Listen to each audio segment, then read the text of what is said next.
welcome everybody to this episode of the PEAR podcast, where our goal is to share stories of women who have pivoted, explored opportunities, adapted to circumstances, and repositioned themselves for success, no matter what life or business puts in their path.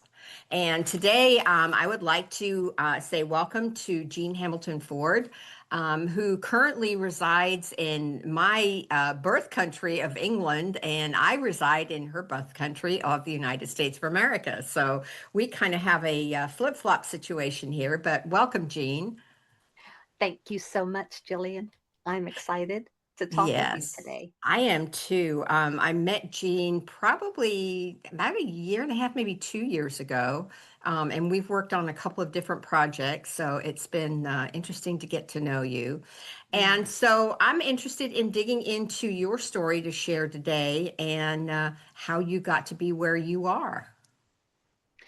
Well, I'm happy with that. Where do you want to start? Well, let's kind of one of the things I've been doing is kind of going back a little bit because I think nobody that I have talked to ever gets to where they are by making one or two decisions. It's usually been several along the road. So um, let's go back to what was your first thing that you did, whether it was an employment or how did you start in what we would consider a career? Well, that's pretty interesting because there were a couple of starting points. The first one was I volunteered as a candy striper in a hospital, Mm. military hospital, because I'm a military brat, when I was probably 15, I want to say, and ended up in the x ray department. And I was kind of the gopher. So I would always go for this and go for that for whoever needed something and make sure everybody had what they needed so they could carry on with what they needed to do. But it also taught me a lot about it was my introduction to the medical field. My introduction to I was fascinated with the way they processed x-rays because back then they did it through dark rooms. There was none Hmm. of this digital stuff back then. Now see, I'm telling people I'm old. I know. I know. But I was fascinated with the dark room scenario and how they processed the films because I'd never been involved with photography and never been involved with that film media or even the process of taking something with nothing on it at all. And then you put it through a process, and all of a sudden you get this image. And it was absolutely fascinating to me. So there was that part of it. And the second part of this was my very first job was when I was probably, I want to say 17, maybe. And I was a secretary for a minister at a Methodist church. And I think that helped inform me on a lot of things, like the fact that I could do that kind of work very well. And the fact that I got to see a different part of people. You know, when you're in and you're working in a religious field, people are coming in all the time in crisis, and people come in with problems they need help solving because they need someone to think it through with them, just to be a sounding board, just to say, I hear what you're saying. Tell me some more, and let's find out if we can shift this a bit so you can come through it. Just simple things like that. Granted, I didn't do any of that, but witnessing it and building my confidence with my skill base was important. And really, that set me up for a lifetime of, I think, everything I've done. I've always been involved in the medical field. I've always been involved with administration and secretarial things and words and typing and that skill set, right? That's always there. So it served me well, just those two things. I think they But I were think it's my interesting though, spring point. because when you're in the medical field and when you're in any kind of religious setting, there's some level of, like you were saying, there's that people are always in crisis and in both fields, but there's always that level of privacy because you can't be, talking about what happened at work today, and Hmm. so that's another skill that you learn as well. But yeah, that's Hmm. interesting. Yeah. So then, what has been one of the biggest shifts in your life? Well, that's kind of that's a pretty interesting question too, because I am pretty long in the tooth. There've been a lot of shifts in my life. I'm not sure any one of them was any more profound than the other. Um, if I went through all the different aspects of who I am, the physical shift in my life, well, goodness, I've had a few major ones. And the most current, of course, is being diagnosed with Charcot-Marie tooth disease, which is taking away the use of my hands and my feet. Mm. So that has kind of helped me pivot into the fact that I realized if I don't have my hands to use, and if I'm not going to be able to mobilize very well, then what do I have left? And I realized I had my voice. So if I can use my voice, then that'll be enough. So And I that's think probably one major pivot for me right there. and I One think today, where you are right now, um, technology that you have, Mhm. you don't necessarily need to use your hands to type, even though that's nice to have, or edit or anything, because we have the technology today. I think back 20, 30 years ago, when my son was injured and he was a quadriplegic and couldn't use his hands, we had some of the technology, but the level of how it worked is so much different today. So Yes, at yes, least you have some different tools at your disposal to keep you engaged with whatever you want to be engaged with. indeed. And I really think it makes a difference if you are born with a physical disability or if you encounter a physical disability after years of being able to do things, Sure. because it's really quite a jarring thing when you know you've been able to do whatever you wanted to do and then all of a sudden you can't anymore.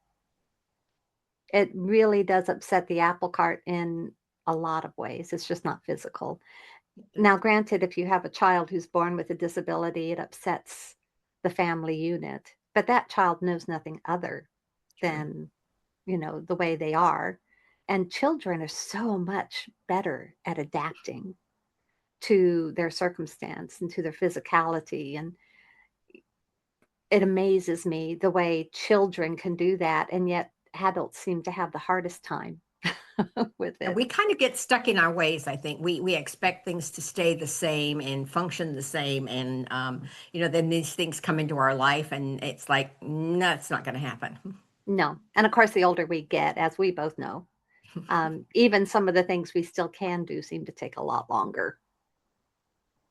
Very It's just the true. way it goes. Yeah, very true. Very true. Mhm. So, that was the one thing. What other things have you experienced where you had to either reposition or adapt to a situation? I moved around a lot when I was stateside, and everywhere I went, it was a new beginning. Mhm. Everywhere I went, part of the time, part of it is if you go somewhere new, part of you thinks that I can reinvent myself here. No one knows who I am. What we forget is that we take all our baggage with us. Mhm. And reinventing, well, we can probably reinvent a lot of the superficial things, but can't escape our past. We can't escape who we are as we go through.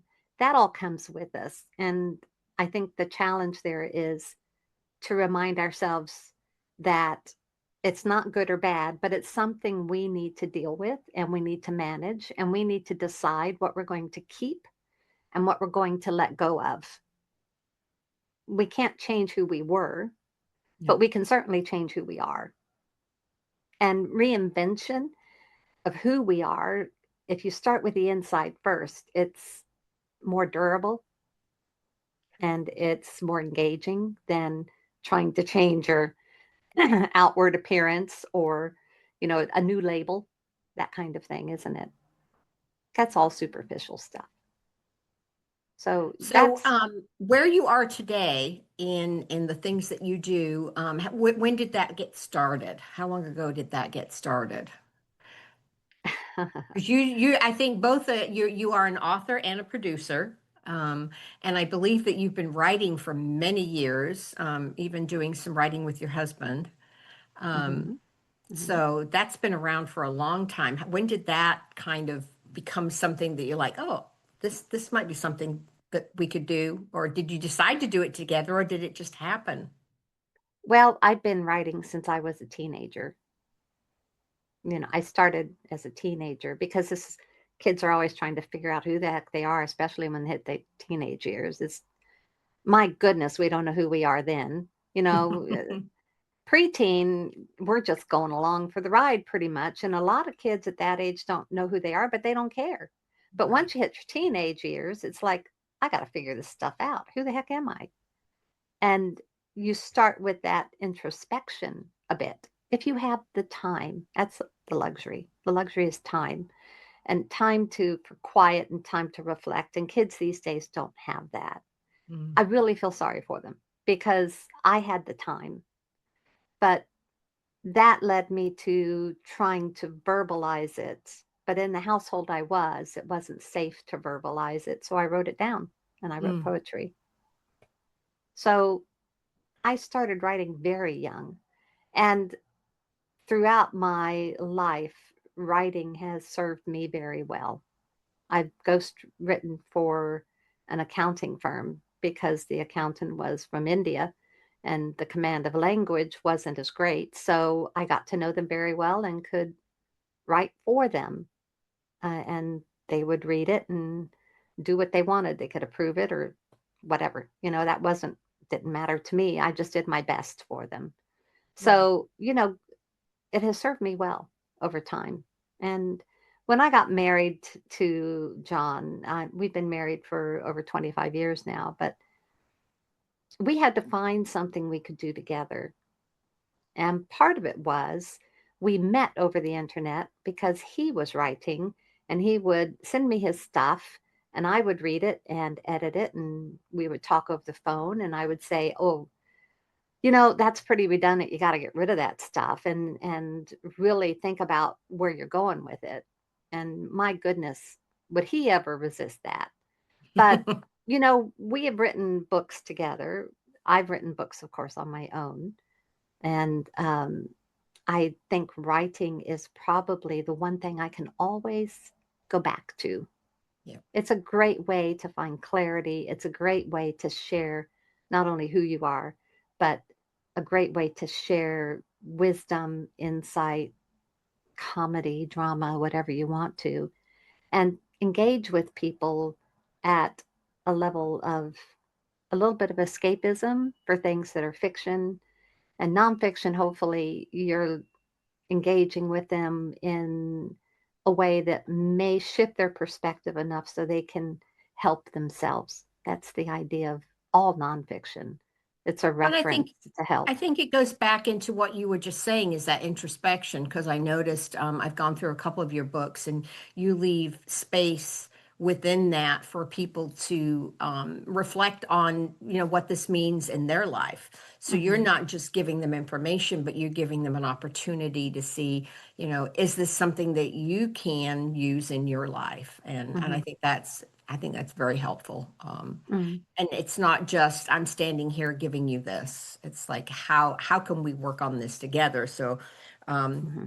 you're kind of still in your editor hat mode, and here's some information. How can you use this? So I Well, I appreciate think that. that's the whole goal of nonfiction anyway, is, because we're looking for information. So here you go. Here's some information. Now do something with it, please. Yes. So one of the questions that I love to know is how do people define success? Well, that's my goodness. That's a loaded question. It very much is. Yeah. I think a lot of people define it by status, money, you know, happiness, whatever that might mean to them. I'm not sure success is even a viable word because, success and failure are twins. Just usually conjoined twins. When you have one, the other's not far behind, that kind of thing, right? But success on its own, I think, is very elusive. And I'm not sure it should even be part of our vocabulary, to be fair, because it is defined in so many ways by so many people. You can never put your finger on what it really means. And to me, I never chase success. Success isn't really because it has no substance for me.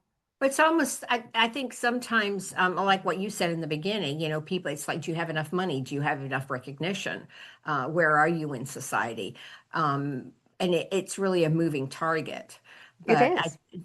one of the things that I think we can agree on is like if you're working towards a goal and you reach that goal, that has been successful. Mm, Um, perhaps, perhaps. so But it I always even think that about, sometimes changes. yeah, I always think about that as when I reach a goal, great, because there's another one staring me in the face, True. Yeah. right? So have I reached that goal or am I, okay, let's take that next step because look at here, got another mountain to climb. So let's start climbing. Yeah. And I think that's been the story of my life. There's always been something, Yeah. something there. Yeah.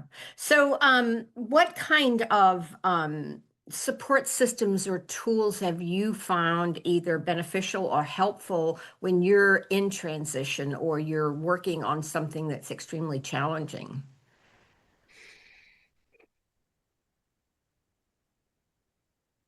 I think the greatest support tool I have ever used is sleeping, Mm, really, because when I sleep, I dream, and when I dream, I problem solve. So to me, that's a great tool. And I think the other tool I use is seclusion so I can have quiet and I can think, integrate, not necessarily think. That sounds too intellectual, but to integrate because everything in our lives isn't about thought alone. It's also about the body, it's also about emotion, it's about your senses. You have to integrate it all and let it sit with you long enough so you can make those choices to either accept it wholly, modify it, or get rid of it for now. But yeah. nothing ever escapes you. It will always come back around for another examination. That's just the way it goes.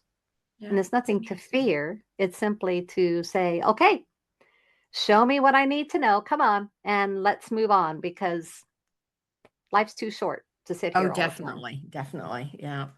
So, if you had to give advice to another woman who was feeling stuck, and she just didn't know what she needed to shift and move. What kind of and there again, like you said, you don't like the word success. I'm not sure I like the word advice, but I don't know of a better term right now. But what words of encouragement would you give?